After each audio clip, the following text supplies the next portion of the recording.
आप सभी भक्तों को अपरा एकादशी व्रत की ढेर सारी शुभकामनाएं। आप सभी के जीवन में भगवान विष्णु माता लक्ष्मी की कृपा से आप सभी को सभी प्रकार के सुख और समृद्धि की प्राप्ति हो। ज्येष्ठ मास कृष्ण पक्ष की एकादशी को अपरा एकादशी और अचला एकादशी के नाम से जाना जाता है। यह व्रत महान पुण्य फल को प्रदान करने वाली है। जो भी भक्त सच्ची श्रद्धा के साथ, नियम और निष्ठा के साथ अपरा एकादशी का व्रत धारण करते हैं, नियमों का पालन करते हैं, कथा श्रवण करते हैं, इससे भगवान विष्णु अपने भक्तों के सभी प्रकार के पाप और ताप को नष्ट कर देते हैं। यह व्रत महान यश प्रदायक व्रत है। ब्रह्म हत्या, भूत प्रेत पिशाच योनि से मुक्तिदायक है।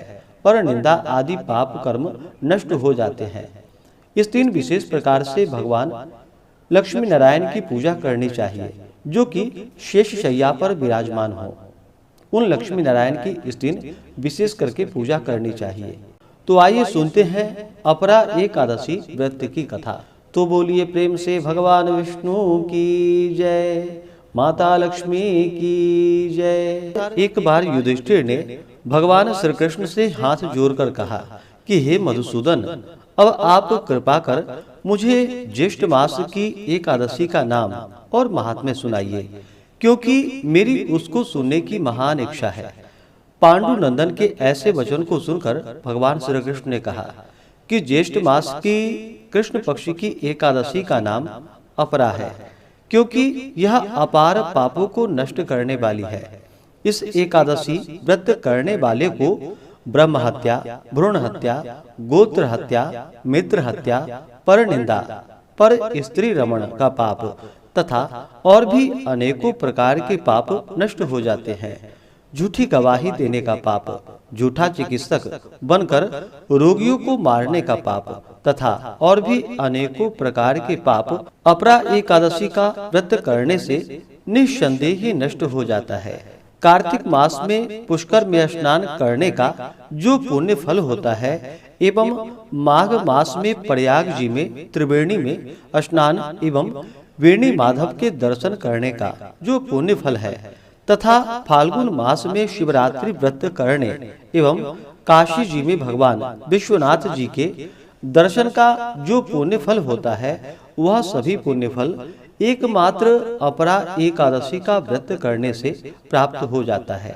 गया जाकर पितरों को पिंडदान करने का जो महान फल होता है एवं सिंहस्थ गुरु में गोमती स्नान का जो महान पुण्य फल होता है और कुंभ में केदार दर्शन का जो महान फल होता है तथा स्वर्णदान, अश्वदान, गजदान, भूमिदान, विद्यादान, अन्नदान, कन्यादान इत्यादि महादानों का जो फल होता है, वह महान पुण्य फल केवल एकमात्र अपरा एकादशी का व्रत धारण करने से हो जाता है।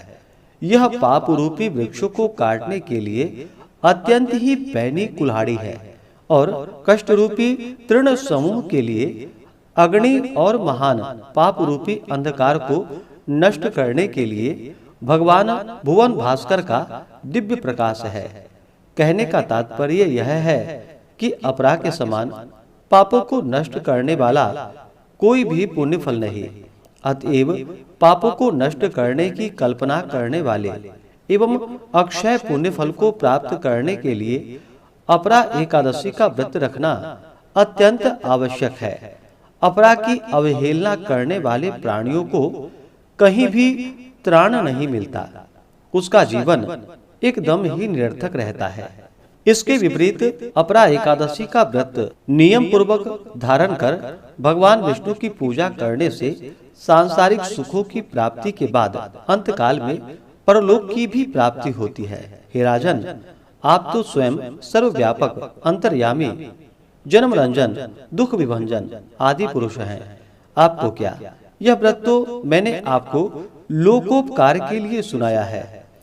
इसके पढ़ने एवं सुनने से ही लोग पापों से मुक्ति पाकर विष्णु लोक में निवास करेंगे। हे राजन, प्राचीन काल में महीध्वज नाम का एक धर्मात्मा राजा था। वही उसका छोटा भाई ब्रजध्वज बड़ा ही क्रूर, अधर्मी और अन्यायी था। जो अपने बड़े भाई महिध्वज से घृणा और द्वेष करता था। राज्य पर अपना अधिकार जमाने के लिए एक रात उसने बड़े भाई की हत्या कर दी और उसकी देह को जंगल में पीपड़ के पेड़ के नीचे गाड़ दिया। अकाल मृत्यु के कारण राजा महिध्वज प्रेत योनि में पहुंच गए और प्रेतात्मा बनकर उसी पीपल के पेड़ पर रहने लगे। प्रेत योनि में रहते हुए राजा महिध्वज आसपास बड़ा ही उत्पात मचाता था। एक बार धौम्य ऋषि ने वहां प्रेत को देख लिया और माया से उसके बारे में सब कुछ पता कर लिया। ऋषि ने उस प्रेत को पेड़ से नीचे उतारा और परलोक विद्या का उपदेश दिया। महिध्वज की मुक्ति के लिए एक ऋषि ने अपरा एकादशी का व्रत रखा और श्री हरि विष्णु से राजा के लिए कामना की। इस पुण्य के प्रभाव से राजा की प्रेत योनि से मुक्ति हो गई। राजा बहुत प्रसन्न हुआ और वह ऋषि को धन्यवाद देता हुआ अंत में स्वर्गलोक में चला गया।